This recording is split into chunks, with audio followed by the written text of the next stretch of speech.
Besarnya potensi dari kekayaan alam yang dimiliki Indonesia yang mengingkup terkait dengan tradisi, adat, istiadat, dan budaya itu sudah sepatutnya kita mengetahui wilayah-wilayah mana saja yang masih melestarikan budaya beserta adat istiadatnya hingga kini, dan bahkan berpotensi ajak hingga kedepannya nanti sampai generasi penerus mewarisinya turun-temurun.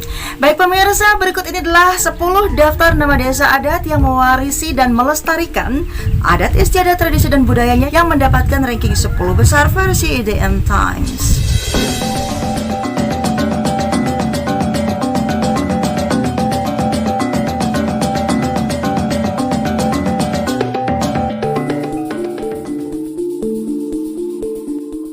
Satu, Desa Adat Suku Baduy, Banten, Jawa Barat. Desa Adat Suku Baduy atau orang Kanekes merupakan suku asli Indonesia yang mendiami salah satu wilayah di Kabupaten Lebak, Banten. Menjadi salah satu suku asli yang mendiami pulau padat penduduk, suku Baduy menjadi salah satu daya tarik wisata yang sering dikunjungi wisatawan. Letak suku Baduy sendiri ada di kaki pegunungan Kendang di Desa Kanekes. Suku Baduy masih memiliki hubungan dengan orang Sunda. Tidak heran jika fisik mereka mirip orang Sunda kebanyakan dan bahasa sehari-hari mereka adalah bahasa Sunda. Karena keunikannya, banyak wisatawan yang kemudian penasaran dan ingin melihat lebih lanjut kehidupan suku ini. Wisata suku Baduy kemudian diminati baik turis lokal maupun luar negeri. Imbasnya, dari banyak minat wisatawan untuk mengenal suku Baduy secara langsung, banyak peraturan adat yang dilanggar wisatawan. Salah satunya mengambil foto masyarakat Baduy dalam dan menyebarkannya. Hal ini membuat masyarakat suku Baduy merasa tidak nyaman sehingga meminta pemerintah untuk mencoret wilayah mereka dari destinasi wisata. Bahkan mereka berharap agar Google juga menghapus lokasi mereka. Baduy Dalam merupakan kelompok masyarakat Baduy yang sangat teguh memegang adat istiadat leluhur. Mereka sangat menolak teknologi dan modernisasi sehingga kehidupan mereka masih tradisional. Masyarakat Baduy Dalam umumnya memakai pakaian berwarna putih yang ditenun sendiri. Warna putih melambangkan kesucian, di mana orang Baduy Dalam belum terpengaruh dengan budaya luar. 2. Suku Kajang Amatoa Bulukumba, Sulawesi Selatan. Suku Kajang Amatoa terletak di Kabupaten Bulukumba, Kecamatan Kajang, Sulawesi Selatan. Desa ini dinamakan Tanah Toa yang merupakan tanah yang tertua di dunia dikarenakan kepercayaan masyarakat adatnya. Secara geografis, luas wilayah Desa Kajang Amatoa sekitar 331,17 hektar dan memiliki kondisi hutan yang sangat lebat. Hampir seluruh dusun yang berada di dalamnya dikelilingi hutan dan tidak ada jalan beraspal di dalam kawasan ini. Suku Kajang Amatoa merupakan salah satu kelompok masyarakat yang kokoh memegang tradisinya. Bagi para wisatawan yang hendak mengunjungi suku Kajang Amatoa Sulsel, diwajibkan berpakaian serba hitam dari atasan sampai bawahannya, karena hal itu sudah menjadi identitas masyarakat suku Amatoa Kajang. Spesifikasinya terdapat pada atribut yang dikenakan seperti baju celana yang hampir menyentuh lutut, sarung daster, ikat kepala yang dikenakan bagi kaum lelaki yang semuanya berwarna hitam dan juga tidak beralas kaki. Warna hitam menunjukkan kekuatan, kesamaan derajat bagi setiap orang di depan Sang Pencipta.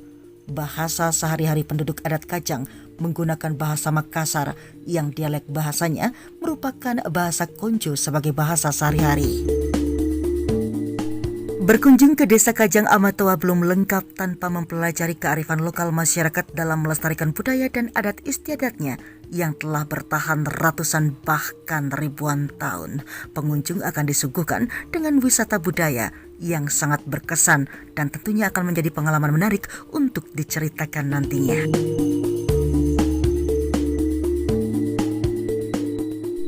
3. Kampung Wairebo, Manggarai, Nusa Tenggara Timur.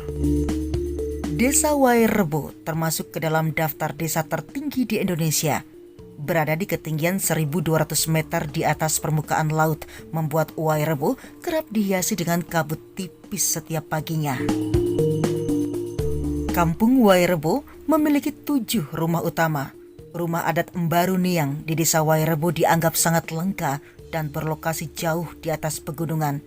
Memiliki bentuk yang cukup unik, yaitu seperti lumbung kerucut dan hanya berjumlah 7 buah saja. Setiap rumah dihuni oleh 6 hingga 8 keluarga. Mbaru Niang terdiri dari 5 lantai dengan atap daun lontar dan ditutupi oleh ijuk. Setiap pengunjung yang akan dijamu di dalam satu Mbaru Niang disediakan khusus untuk menyambut wisatawan yang datang melancong. Ada jamuan berupa kopi Flores sebagai welcome drink di Mbaru Niang ini. Kampung Wairebo memiliki hari spesial. Setiap bulan November, warga di Desa Wairebo merayakan upacara adat Penti, yaitu perayaan untuk mengucap rasa syukur berkat hasil panen yang didapatkan dalam setahun, serta memohon keharmonisan dan perlindungan. Walaupun Wairebo adalah perkampungan di Manggarai Barat NTT, tetapi ternyata warga desanya mengklaim bahwa mereka adalah keturunan Minang dari Sumatera Barat. Empu Maro, nenek moyang Wairebo, berasal dari Minangkabau yang merantau hingga ke Flores dan berpindah-pindah tempat tinggal hingga akhirnya menetap di kawasan yang sekarang menjadi Desa Wairebo ini. 4. Desa Dayak Pangpang, Samarinda, Kalimantan Timur. Desa Budaya Pangpang adalah desa adat yang paling mudah diakses dari ibu kota provinsi Kalimantan Timur. Di sana, traveler bisa belajar tentang suku Dayak. Desa Budaya Pangpang terletak di pinggir kota Samarinda, tepatnya 23 km dari pusat kota Samarinda. Desa adat Pangpang sangat dekat dari Bandara APT Pranoto Samarinda. Setiap hari Minggu siang, Desa adat Pangpang menampilkan pentas seni berupa atraksi seni tari tradisional khas suku Dayak Kenyah. Acara pentas seni ini selalu ramai didatangi wisatawan domestik maupun mancanegara. Tidak lengkap jika datang ke kota Samarinda tapi belum mengunjungi Desa adat Pangpang. Pada hari Minggu, bagi yang beragama Kristen bisa ikut menghadiri kebaktian di gereja desa yang bentuknya unik dan penuh ukiran khas suku Dayak. Setelah itu, kalian bisa melihat persiapan acara pentas seni yang rutin diadakan di Lamin Pemung Tawai untuk para wisatawan yang datang. Juga bisa ikut menari dengan para penari adat Pangpang. Jangan lupa berfoto dengan sesepuh adat bertelinga panjang dan membeli souvenir etnik sebagai oleh-oleh bagi keluarga atau teman-teman.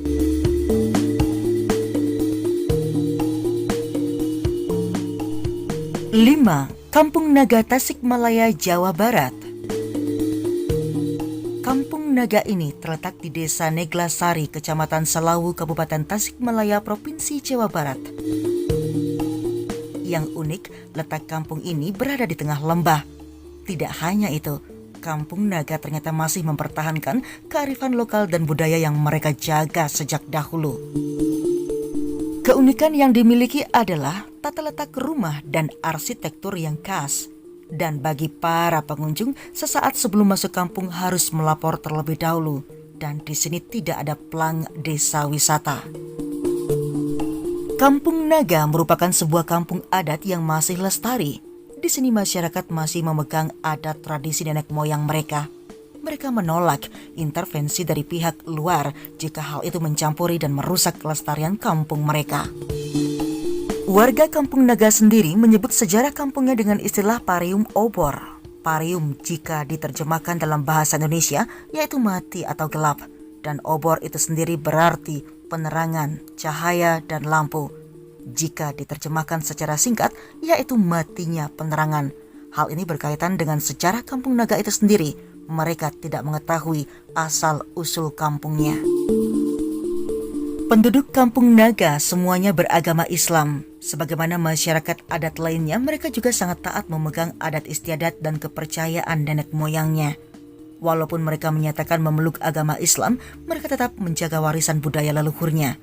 Menurut kepercayaan masyarakat Kampung Naga, dengan menjalankan adat istiadat warisan nenek moyang berarti menghormati para leluhur atau karuhun.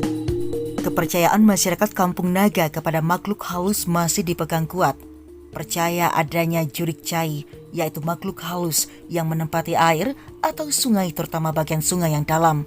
Kemudian ririwa, yaitu makhluk halus yang senang mengganggu atau menakut-nakuti manusia pada malam hari. Bentuk rumah masyarakat Kampung Naga harus panggung, Bahan rumah dari bambu dan kayu. Atap rumah harus dari daun nipah, ijuk atau alang-alang. Lantai rumah harus terbuat dari bambu atau papan kayu. Rumah harus menghadap ke utara dan ke sebelah selatan atau dengan memanjang ke arah barat timur. Bagi para pengunjung, gunakanlah guide lokal orang Kampung Naga kalau belum pernah mengunjungi kampung ini, karena ada beberapa lokasi yang dikeramatkan dan tidak boleh difoto. Kalau Anda belum pernah ke tempat ini dan tidak menggunakan guide lokal, bisa melanggar larangan Kampung Naga ini.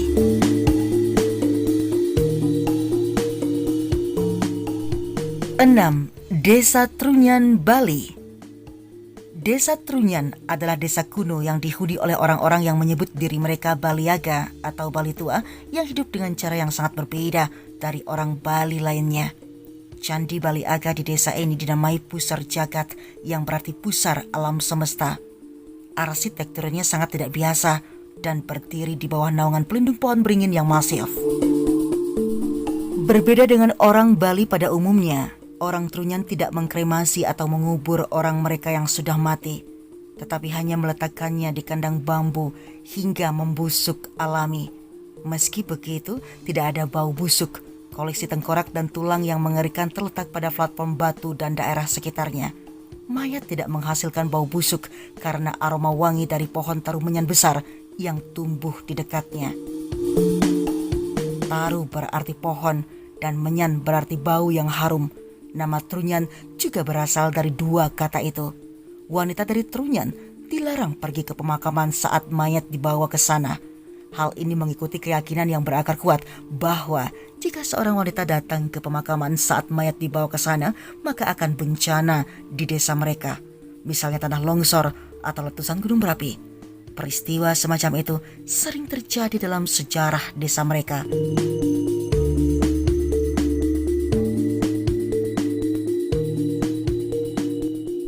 7.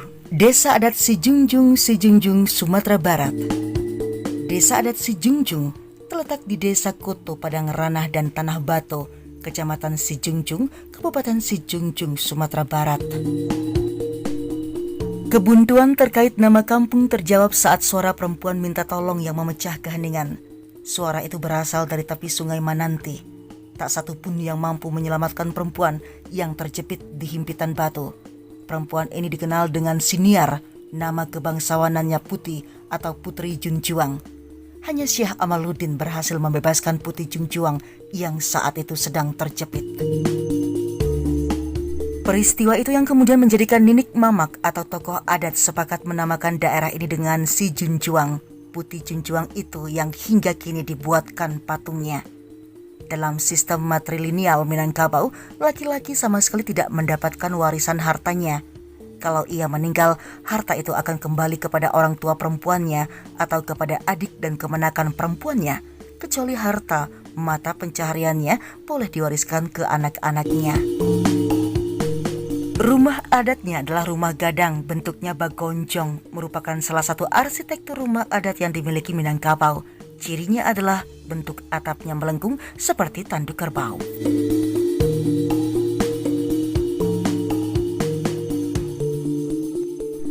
8. Desa Adat Praijing, Sumba Barat, Nusa Tenggara Timur. Di tengah laju modernitas, warga Sumba masih memegang teguh budayanya. Jejak itu bisa ditemukan di sejumlah kampung adat yang sudah berusia ratusan tahun. Salah satunya adalah Kampung Praijing di Tebara. Kampung adat Praijing terletak di Desa Tebara, Kecamatan Waikabubak, Kabupaten Sumba Barat, Provinsi Nusa Tenggara Timur. Di kampung ini tersisa 38 rumah tradisional khas Sumba. Rumah tradisional Sumba berbentuk rumah panggung dengan atap berundak menjulang bak menara. Tokoh setempat menyebut rumah adat di kampung itu terbagi menjadi 3 bagian. Pada bagian bawah, lei bangun dipergunakan untuk memelihara hewan ternak. Bagian tengah, rongo uma untuk penghuni. Dan bagian atas atau menara uma daluku diperuntukkan sebagai tempat menyimpan bahan makanan dan alat pusaka. Mayoritas warga Sumba memeluk kepercayaan Marapu, agama asli yang masih hidup dan dianut oleh orang Sumba. Marapu diartikan yang dipertuan atau yang dimuliakan. Dasarnya adalah pada pemujaan arwah-arwah leluhur. Dalam bahasa Sumba, arwah leluhur itu disebut Marapu.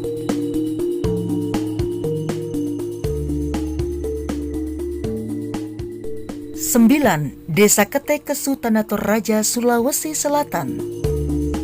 Ketekesu adalah suatu desa wisata di kawasan Tanah Toraja yang dikenal karena adat dan kehidupan tradisional masyarakat dapat ditemukan di kawasan ini. Di dalam Ketekesu terdapat peninggalan purbakala berupa kuburan batu yang diperkirakan berusia lebih dari 500 tahun. Di dalam kubur batu yang menyerupai sampan atau perahu tersebut tersimpan sisa-sisa tengkorak dan tulang manusia.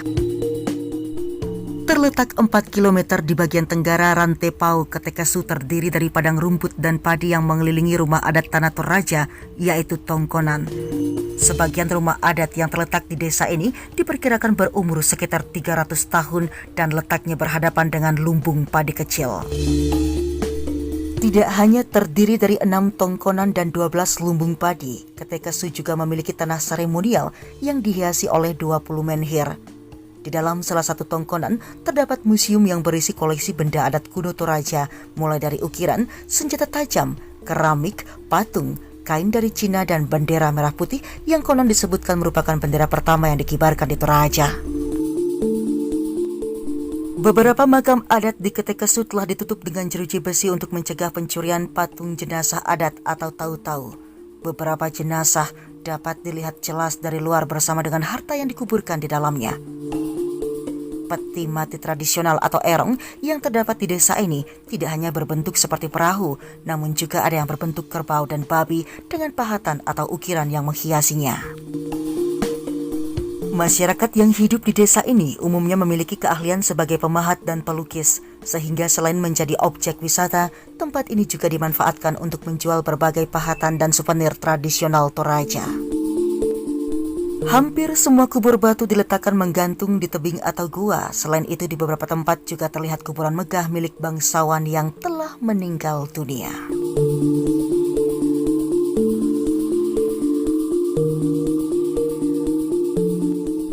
Dan desa yang ke-10 adalah Desa Penglipuran, Bali.